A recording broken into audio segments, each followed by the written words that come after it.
नमस्कार मित्रांनो, तू रे माझा मितवा मालिकेच्या येणाऱ्या भागांमध्ये जबरदस्त ट्विस्ट आता आपल्यासमोर येणार आहे.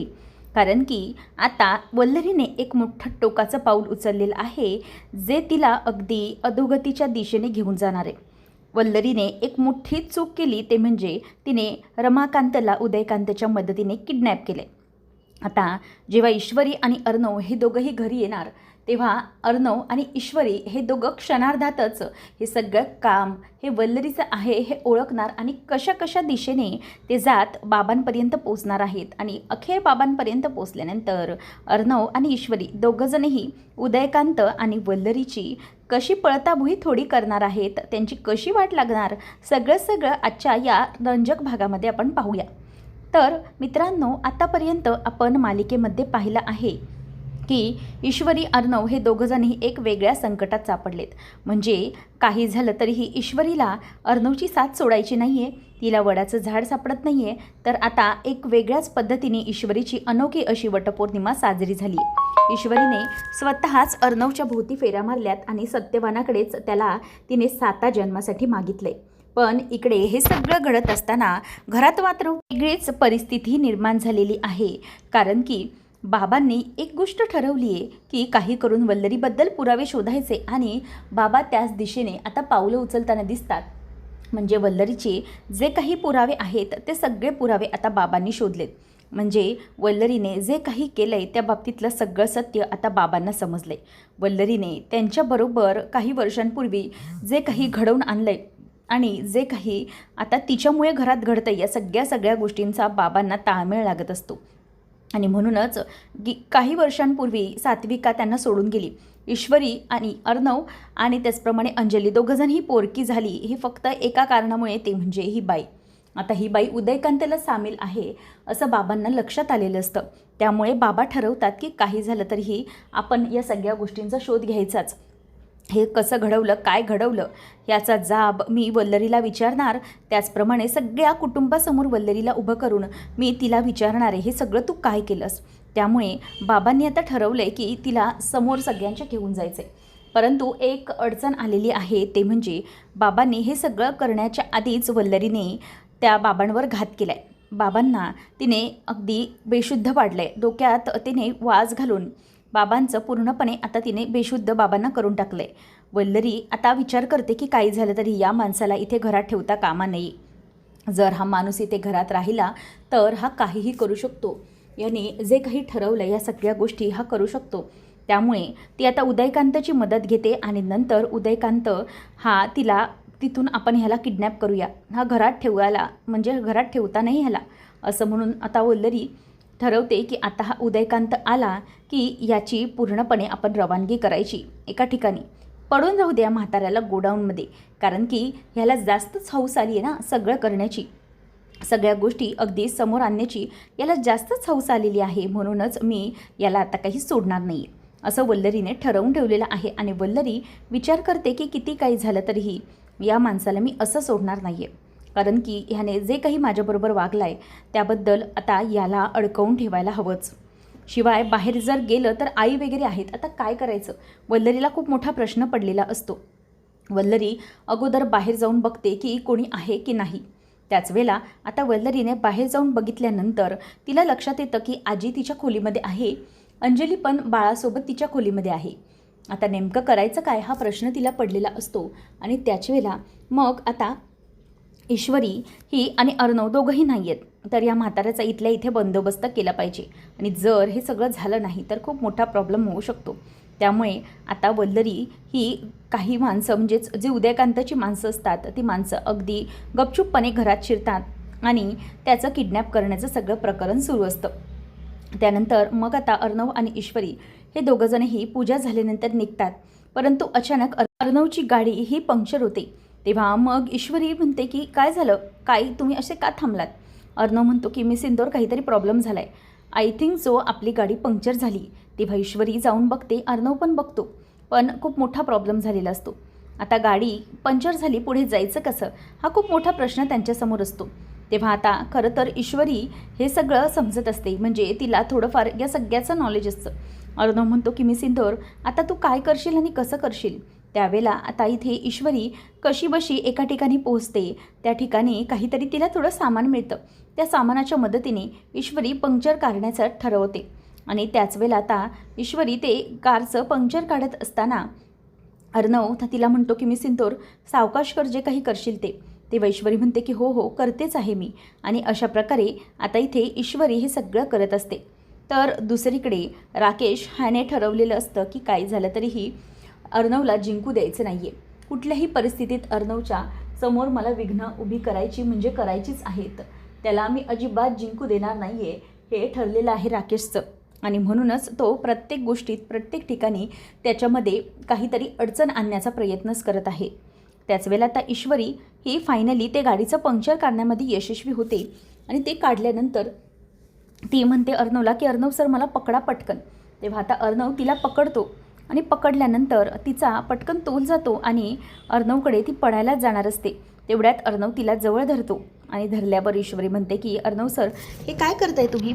तेव्हा तो म्हणतो की व्हॉट मी सिंदूर तुम्हाला विचारतेस, हे मी तुला विचारायला पाहिजे की तू काय करतेस म्हणून, हे सगळं काय चाललं आहे तुझं.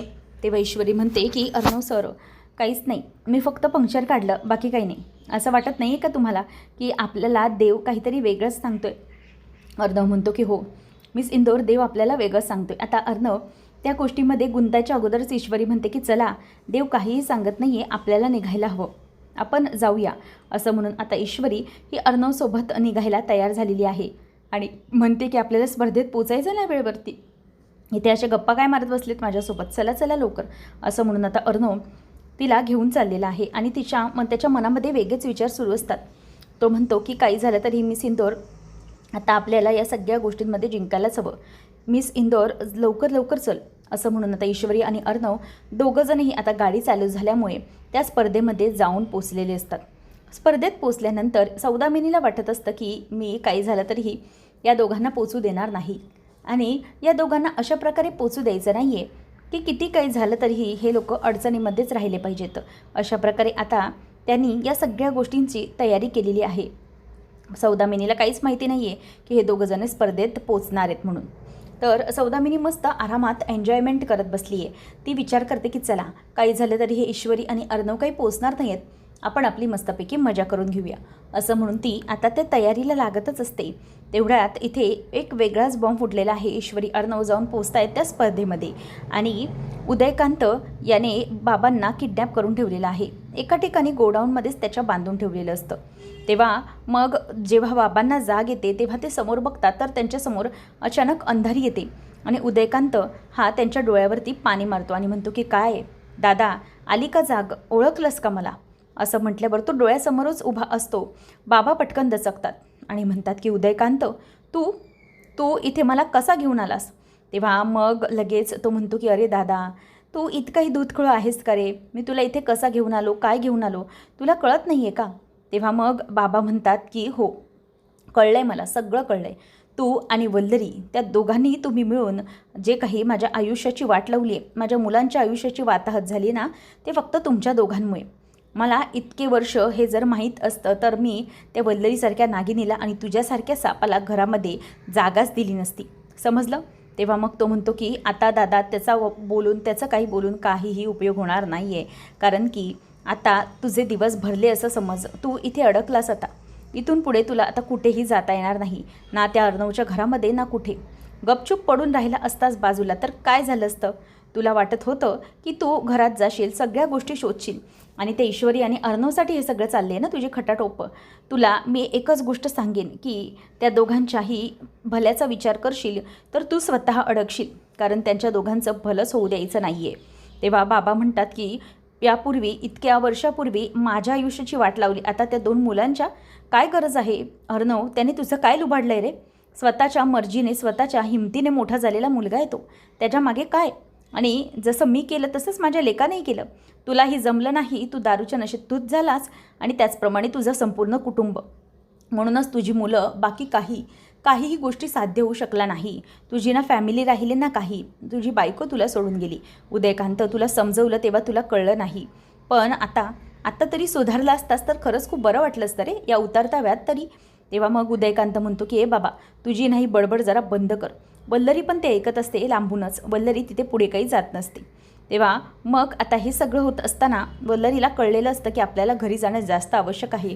त्यामुळे वल्लरी तिथून काढता पाय घेते आणि घरी सगळेजण स्पर्धेचा म्हणजे पहिला जो दिवस असतो, मेन एंट्रीचा दिवस असतो, त्या दिवशी सगळं काही व्यवस्थित झालेलं असतं. ईश्वरी, अर्णव, आकाश, नम्रता सगळ्यांचे अगदी एंट्री व्यवस्थित झालेली आहे. इंट्रोडक्शन राऊंड तो अगदी मस्तपैकी पार पडलेला असतो. तर ईश्वरी आणि अर्णव दोघंजणही घरी आलेले असतात. आता दोघं घरी आल्यानंतर सगळेजणं त्यांच्याकडे बघत असतात. तेव्हा अर्णव ईश्वरीला म्हणत असतो की मिस इंदोर, म्हणजे सगळं काही ठीक वाटतं आहे ना तुला? आजचं सगळं ओके आहे ना? म्हणजे काही प्रॉब्लेम तर नाही आहे ना? तेव्हा आता ईश्वरी म्हणते की नाही प्रॉब्लेम, कसला प्रॉब्लेम, सगळं काही ठीक तर आहे.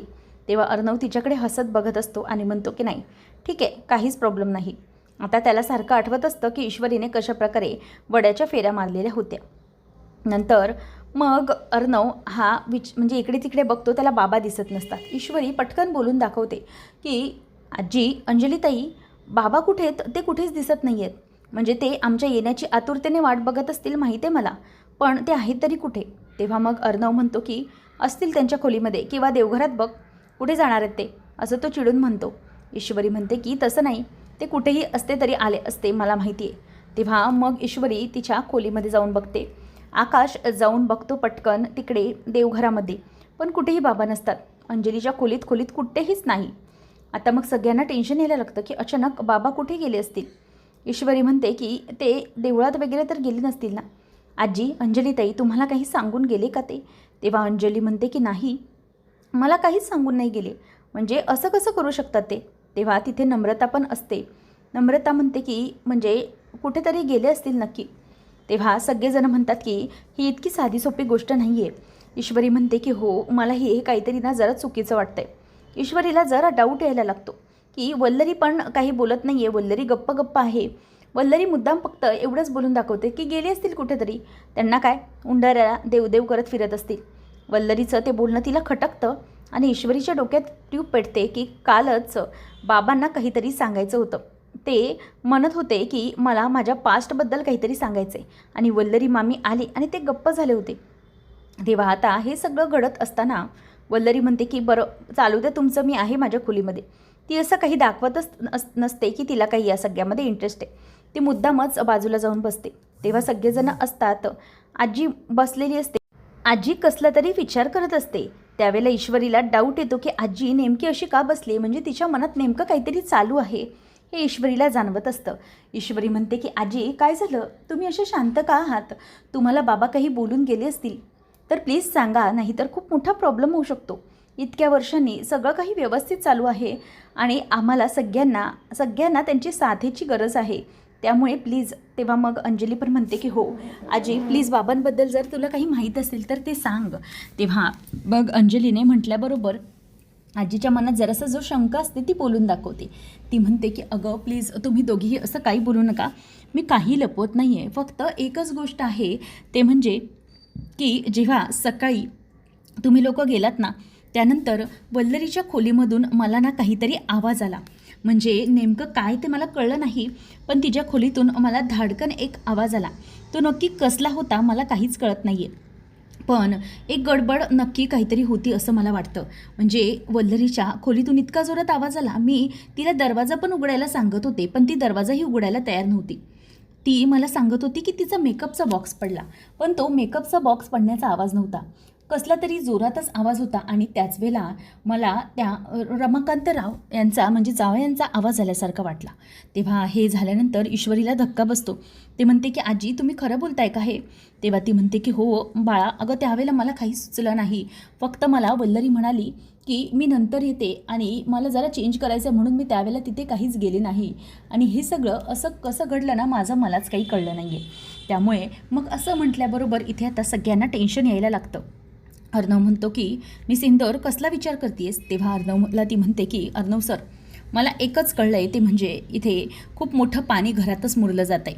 बाबा आपल्याला जे काही काल सांगण्याचा प्रयत्न करत होते ना, ते नेमकं आज घडलं. जर आपण काल बाबांचं ऐकून घेतलं असतं, मी तरी त्यांच्याबरोबर जाऊन बोलली असते तर खरंच खूप बरं झालं असतं. मी त्यांना काल वेळ देऊ शकलं नाही, याचं मला खरंच खूप वाईट वाटायला लागलं आहे.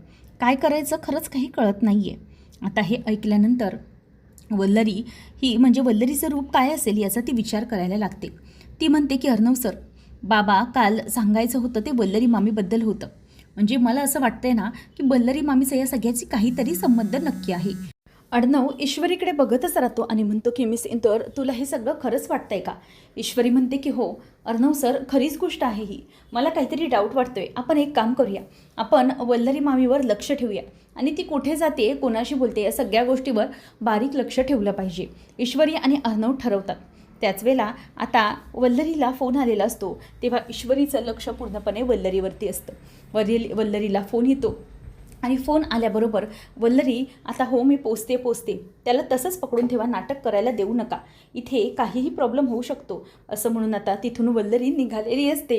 आणि ती निघालेली असताना बरोबर पाळत ठेवून अर्णव आणि ईश्वरी बरोबर तिला गाठतात आणि जिथे बाबा असतात तिथपर्यंत येऊन पोहोचतात. आता उदयकांतचा जाऊन अर्णव गळा धरतो आणि त्याला चांगला जाब विचारतो. त्याचप्रमाणे आता वल्लरीचे अगदी झिंज्या ह्या ईश्वरीने धरलेल्या असतात आणि बाबांपर्यंत येऊन ते पोहोचलेले असतात. अशा प्रकारे आता इथे ईश्वरी आणि अर्णव हे दोघंजणही या ठिकाणी पोहोचलेले आहेत आणि बाबांची सुटका ते करणार आहेत. अशाच मालिकांचे अपडेट जाणून घेण्यासाठी चॅनलला नक्की सबस्क्राईब करा. धन्यवाद.